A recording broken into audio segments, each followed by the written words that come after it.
Travis Winggood Cell, another day.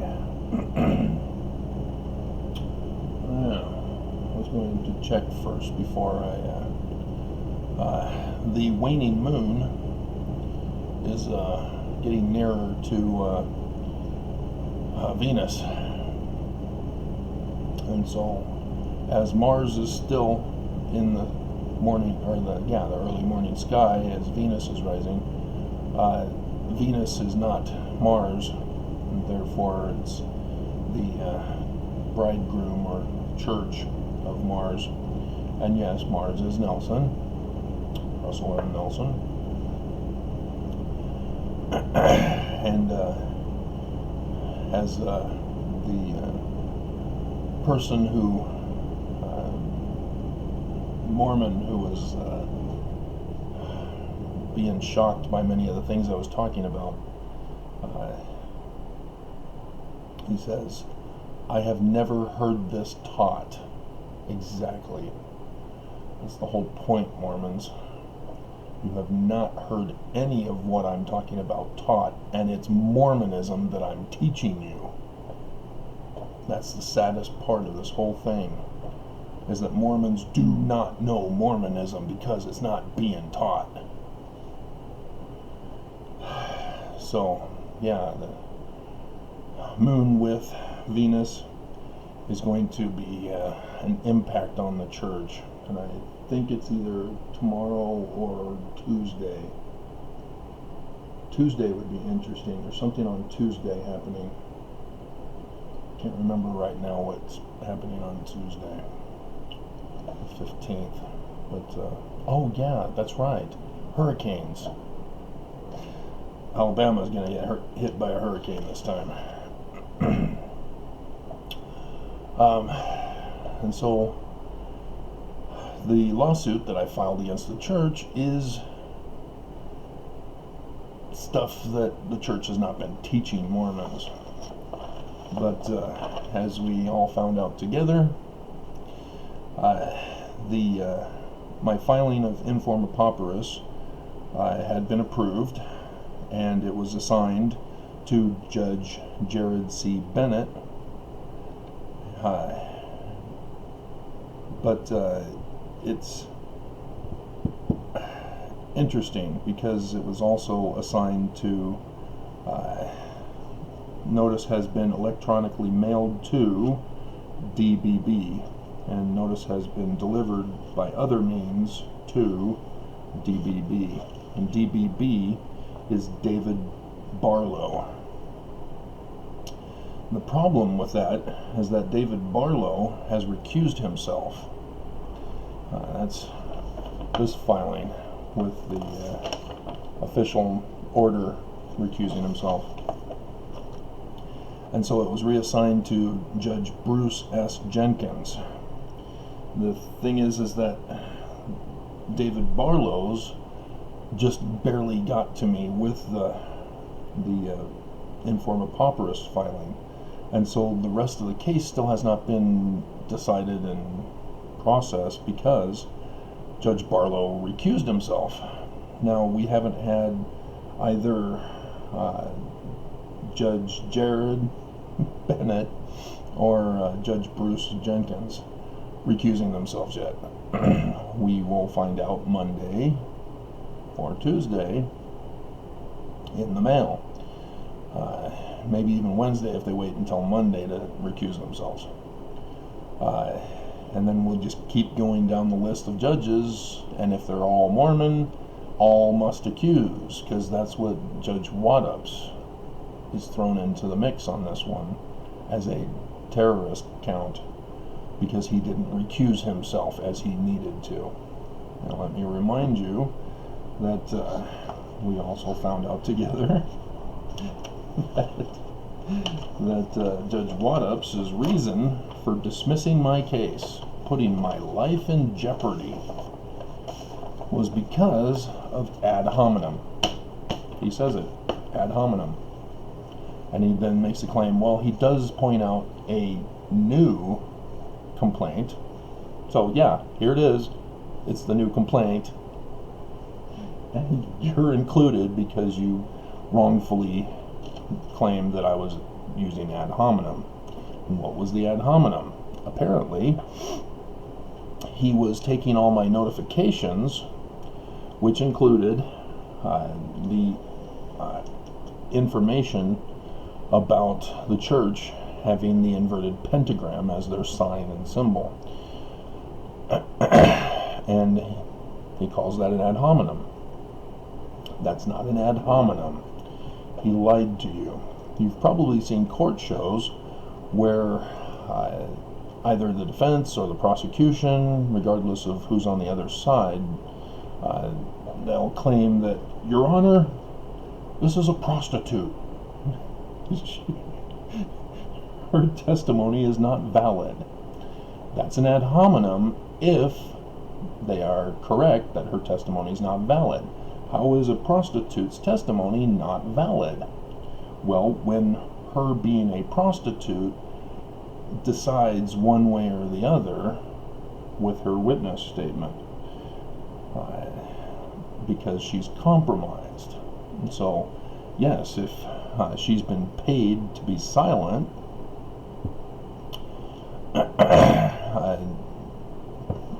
not just having sex, she will lie, specifically because she has been compromised. And other ad hominems are the first easiest and obvious one is, Your Honor, the defense counsel is stupid. You can't just say stupid. You have to have premises that lead to the conclusion that the defense counsel is stupid. Otherwise, you're just throwing out an ad hominem. It's a fallacious argument.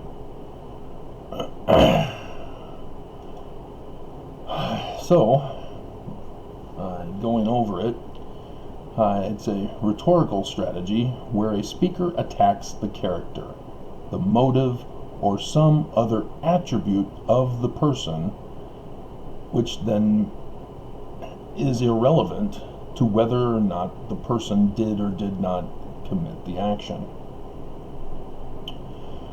And so, when you call somebody stupid, you're a dumbass, and you have nothing to back it up other than the person made a statement and you called him a dumbass for it. I mean, there's obviously some assumed premises that the person is not bringing out when they call the defendant stupid, but in and of itself, it's an ad hominem. And Mormon apologists are accused of using ad hominem, and I can guarantee you, because I've been a victim of Mormon apologists myself, no, it's legitimate. It's not an accusation. They use ad hominem to attack people. When, for example, a Mormon calls me anti-Mormon, ad hominem. Can't use that as your argument to claim you're right or the church is right and I'm therefore wrong. You need other supporting evidence for the conclusion. That's why Mormons can't win in an argument against me. They can't do it because they don't know anything about Mormonism. They don't know church history. They don't know doctrine. They claim they know doctrine. They say, I'm only going to focus on the basics, which means faith, repentance, baptism, Holy Ghost, in Article of Faith number 4. And yet they don't even know what faith is, because I tell them about Alma chapter 32 starting in verse 28, and they're like, because they all run to their reinterpretation of Moroni chapter 10 verse 4 and 5. So no, they do not know doctrine. And like I pointed out, we have a Mormon who didn't even know he was made perfect, made a Christ, not just a king and a high priest, which is Melchizedek, in the temple. And so Mormons all assume that Joseph Smith established the endowment ceremony. This is another thing that Mormons have not been taught. As the Mormon pointed out, I have not been taught this. Yeah, there's lots of things you have not been taught. Because he should have known he was a Christ if he understood Greek. If he understood the ancient practice of temple rituals. Mormons are ashamed to go around and say, I'm a god. Do you understand? You are a god, not just Christ. That's what it means. But Mormons are ashamed because of the pressures of men, peer pressure from the wisdom of the world, from the people of the world, Christians specifically, who come to them, blasphemy, you are not gods, there is only one God. No, there isn't.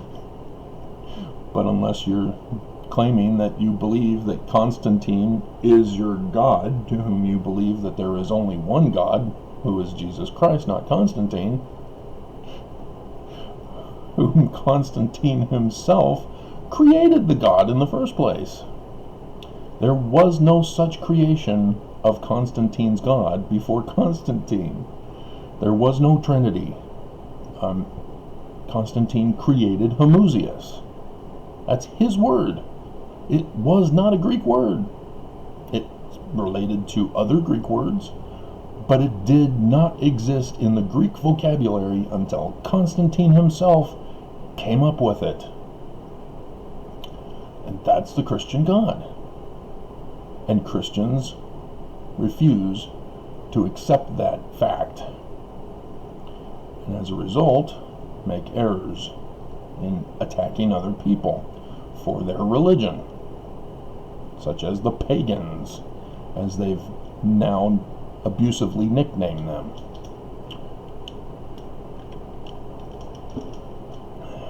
And so Mormons, fear Christians. Oh, because they say we're not gods. And well, we're trying to become like God. Like God. See, already Mormons are backtracking. They're ashamed. And the church, because they haven't taught us, have made Mormons vulnerable to the attacks of the world, to the attacks of Christians. Joseph Smith did not create the endowment. The endowment ceremony, Joseph Smith did not create that. It is not necessary. The loyalty oaths? Nope. No, that was not Joseph. That was Brigham Young. You're mine, I own you, give loyalty to me. That's where it came from. Joseph, and it's confirmed by Wilford Woodruff, right before his dying days, as they used a brand new audio technology to record his final testimony, in which the first run he messed up, so they had him read it the second time around. But nonetheless, in that reading, he says, I was personally given the endowment by Joseph Smith as he laid his hands upon me. What? The endowment ceremony, which the church says is necessary for receiving our endowments, is not done by the laying on of hands, is it, Mormons? It never was, never will be, isn't now. Only thing that is done by the laying on of hands and as part of the endowment is the washings and anointings. So even Wilford Woodruff confirms that Joseph had nothing to do with the endowment ceremony. But again, we're not taught this for good reason. You have to actually do your own research into Mormonism. because the church will not teach you. And so I learned Greek. I did my own church history research.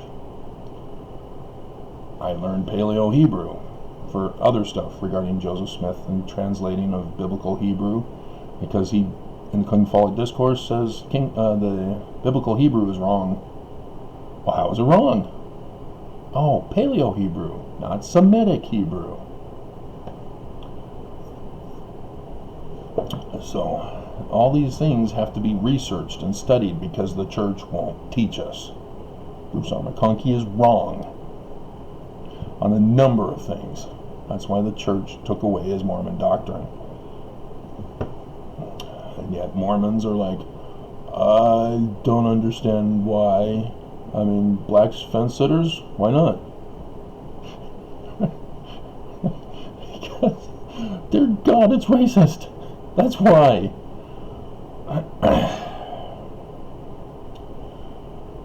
And I can even go over it logically with you that whites were also during the Dark Ages.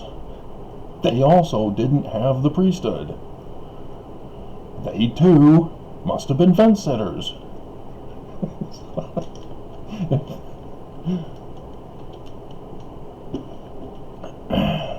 And so, the reason why ad hominems are so prevalent in our day and time is because of psychiatry. Mormon Stanley Smith Stevens is the one responsible for creating the categorization processes of non-dichotomous and dichotomous categorization. Dichotomous is only two categories to choose between, which is already a fallacious argument in and of itself, because there are more than two choices. But he then adds to the fallacy by saying, well, after you've made the two choices, then you have other choices, sub-choices within each of those. Those are non-dichotomous. No, you can't do that. You've already messed it up by only having two to start with. And so these subcategories are not fulfilling. He screws it all up. But it's the way that humans in society now think and process in life to act upon. Because what it does is, in psychiatry, it's a matter of, are they mentally ill or aren't they? The dichotomous choice. If they're mentally ill, then you have subcategories. Which mental illness? And there is no hard science measurements that are used by psychiatrists to make these categories. It's just their opinion. Oh, you know, he slurs his speech, and I'm going to disregard that he has a gap in his teeth, or he has no teeth, and therefore is causing a slur in his speech, and therefore I'm going to say that he has mental problems by being unable to speak. That's an abuse of psychiatry, but that's how it's done. They do not use any hard science measurements to go into the brain to identify a cause. Medical doctors, they run blood samples, they do exams and scans and all that stuff, trying to find a cause. Because if they, a medical doctor, gives you drugs for the wrong cause, and then you have adverse effects because he gave you the wrong drugs, he's now caused harm. He has a Hippocratic oath to do no harm. And he can lose his license, never practice again, etc., etc. Unfortunately, the pharmaceutical companies are extorting doctors, but that's a different story. So with psychiatry, they don't have a Hippocratic oath. They don't have a real medical license. They have a doctorate degree, which allows them to call themselves doctors. It's like massage therapists. They're not real doctors, even though they may have a doctorate degree.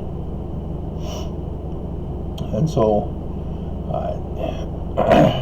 psychiatrists sit you on the couch and you tell them your feelings. Nothing more than feelings. Trying to forget your feelings of love. Feelings, whoa, feelings. That's it. That's all they do. You do all the talking, and then they place you in the box.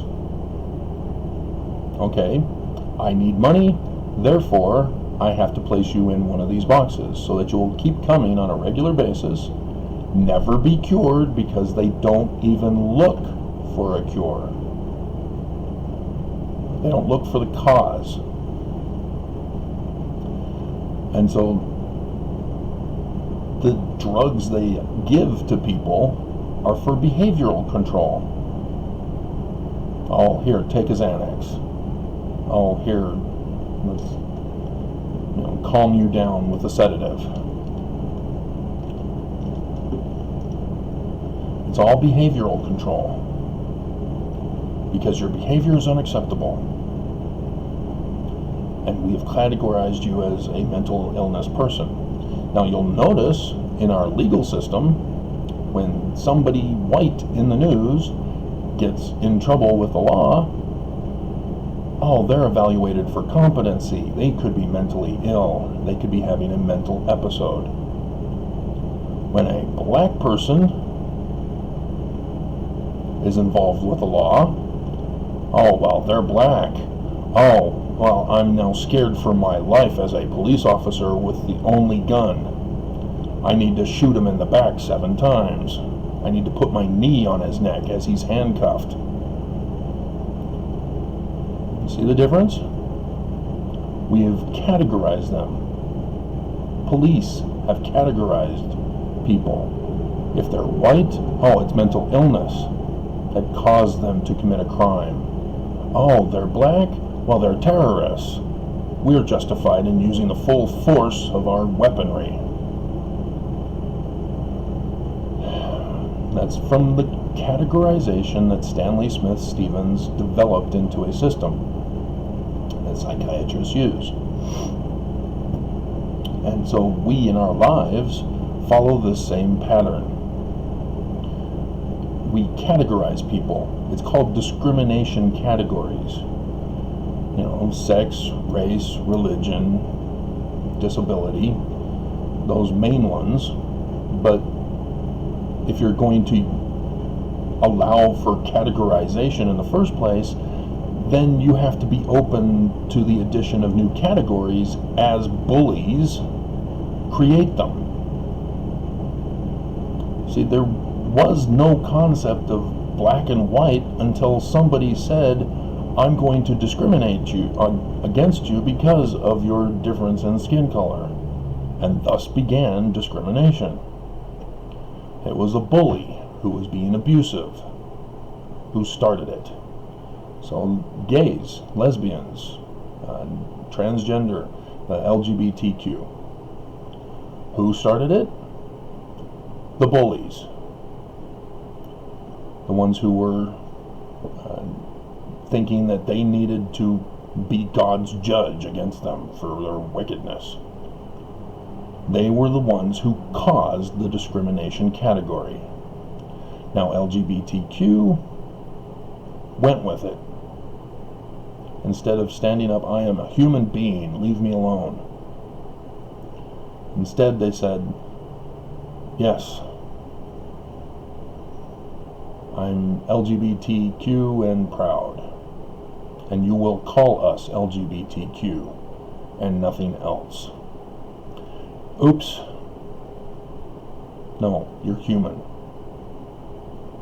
You have now created a discriminatory categorization based on the bullying discriminatory categorization. And now, as a result of all these different discrimination groups are trying to have the laws changed to benefit them over other people. For example, the Church of Jesus Christ of Latter-day Saints, having the First Amendment right to the freedom of religion, nonetheless is involved with evangelicals in the religious freedom movement. Why? You've already got freedom as a religion. You're already protected by the law for being a religion. Why do you need to change the laws further? There is no reason. But the church and evangelicals have decided to create a discriminated category of religion when the initial intention of the Constitution's First Amendment was to allow equality among the religions, because there's already a difference, because there's all sorts of different religions, and so thus you can't say, I'm sorry, all of you have to go, or only one of you are the true one. And so they just said, okay, we must allow equally all religions. But that's not good enough for evangelicals and the Church of Jesus Christ of Latter-day Saints. They want more protections above and beyond equality. And that's discrimination in a reverse form, because rather than they're trying to claim, oh, we're being picked on for our religion, therefore we need more protections, but in reality they're the bullies who are saying, hey, we want to deprive people of coming into our places of business and purchase from us because we disapprove of their actions in society. Now they've overstepped their bounds. You can't punish people for not being your religion. You can deny them membership into your religion, but you can't deny them access to goods and services in your stores. If you're going to have stores, you have to be equal for all. Otherwise, you have to be a private business, not a public business. And as a private business, only members can purchase from you. The City Creek Mall. Sorry. Everybody needs to be able to purchase there. If you have a cake decorating business there in City Creek Mall, you cannot deny a gay couple from buying a cake. Doesn't matter what religion you are. It's a public business. And so this categorization is used in psychiatry and is now in our societies to discriminate, to hate, to deny people equality. And so, whether it's race, sex, the LGBTQ, which is more, it's not gender because gender is sex. People mess that up, but yeah, there's redefining that goes on as well, because when you're a white supremacist and you want to justify discriminating against a black man, you have to say stuff like, well, he's not really human. Oh my God. But that's how it's done. You redefine. Oh, well, you're a woman. That's why you're hysterical. That's why you need to go on the pill. That's why you're on the rag. Those abusive comments. Justified because you have bullied the other person into a category. We are human. Even with politics. Oh, you're a libtard, snowflake Democrat. Commie Democrat. Socialist. They don't even know the difference between socialist and communist. But nonetheless, they use it to bully, to be abusive. And Democrats do it with Republicans. It's just, Republicans really are the bullies, because that's what they do. And so I remember when I was doing political videos on my other YouTube channel, many people would attack me who were Republican, claiming that I was a snowflake. They didn't use the word snowflake back then.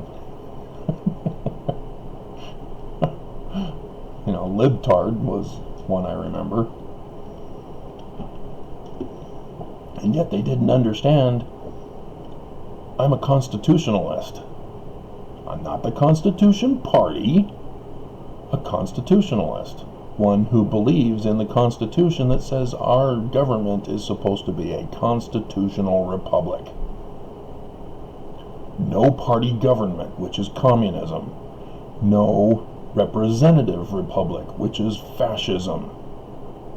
A constitutional republic in which a written law made equal for all. There's only 3 laws. They deal with life, they deal with liberty, they deal with property. It says it right in the article, in the amendments. Those are the 3 main categories. When people violate another person's life, liberty, and property, you have committed a crime, you must be punished in the law. It does not require a debate over ad hominem. Oh, Your Honor, they're a black man. They can't testify against me, a white man.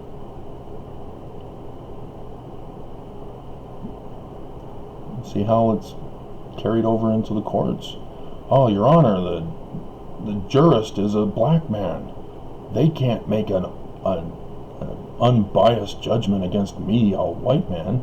Well, they're being bullies, saying that the black man is a biased racist himself, before even finding out if he really is. Which is then, therefore, racism projected onto the other person. So these ad hominems are permeated throughout our society. And so Judge Waddups, likewise, fell prey to it. He was supposed to recuse himself. Just like, was it David Barlow recused himself? He understood. I'm Mormon. I give money to the church. I give loyalty oaths to the church. I have to step down because the church is the defendant here. Judge Waddups didn't. He defied the laws of the land, refused to recuse himself, and then refused, and this is why he had to recuse himself. He refused to acknowledge that the defense counsel refused to return the waiver of summons to me so that I can file it with the court. And then, when they did finally show up, late, it doesn't count because there's no complaint that is filed with the court. Because they didn't give it to me to give to the court. And Judge Waddups was supposed to step in and say, you're right, Judge first forgot, and Judge Oberg then also was inappropriately dismissing that as well. As Judge Oberg said that I am late because I'm saying, hey, this was never filed with, my counter reply was never filed with the court either. And she then called that late. Oh, sorry, Travis, you missed the deadline to file a counter complaint. I was so pissed on that day. But, yeah, the whole thing was a sham. Because the church owns the court.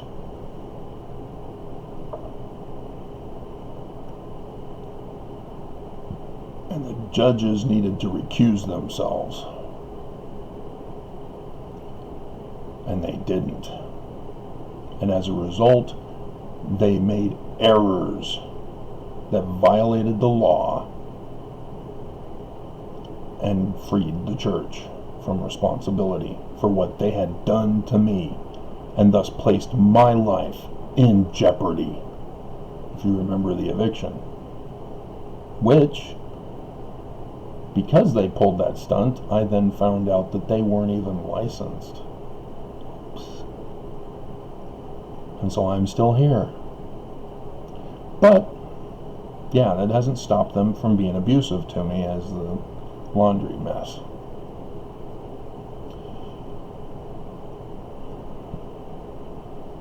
And I don't know if I put it in any of my publications, and I know I haven't talked about it on a video, but I had a justice system computer program to bypass human weakness that can be bullying and abusive and discriminatory, both for the judges and for the jurors. And it's, again, based on life, liberty, and property. So the prosecution submits evidence to the computer program. That the computer program would obviously have to be able to read and understand material evidence, blood, DNA, fingerprints, all that stuff, as well as documents and video recordings and audio recordings. But the prosecution files the claim saying, hey, here's the evidence, and the defense makes a counterclaim, and if they claim, well, the video evidence is tampered, well, the computer program will say, nope, it's not tampered, it's clean, it's legit, and defendant is guilty. That kind of system, so that it bypasses human error from this abuse. It will have to be well tested to make sure that the computer programmer does not input the wrong information for some future thing that can go wrong. It has to be that simple. Life, liberty, property. And it cannot allow for any kind of discrimination at any time in its programming. And so, yeah, it'll have to be well tested in multiple scenarios before being approved. But yeah, that's the situation we're dealing with here. Is that Judge Waddups had decided to fall on his sword for the church by claiming that my notifications of, hey, landlord just tried to evict me again, he counted those as actual trial evidence. And no, there was no presentation of a hearing for evidence, an evidentiary hearing. And so that was shocking to me. I wasn't expecting him to pull that stunt. I was expecting to have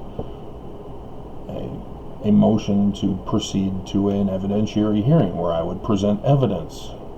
And instead, the pictures that I was showing of the inverted pentagram and pointing out from the Book of Mormon, because we're all Mormon, because he didn't recuse himself, he would know. He then said, oh, well, that's an ad hominem, Travis. No, you're not. Yeah. And so in a sense, he is using the ad hominem because he was using it incorrectly.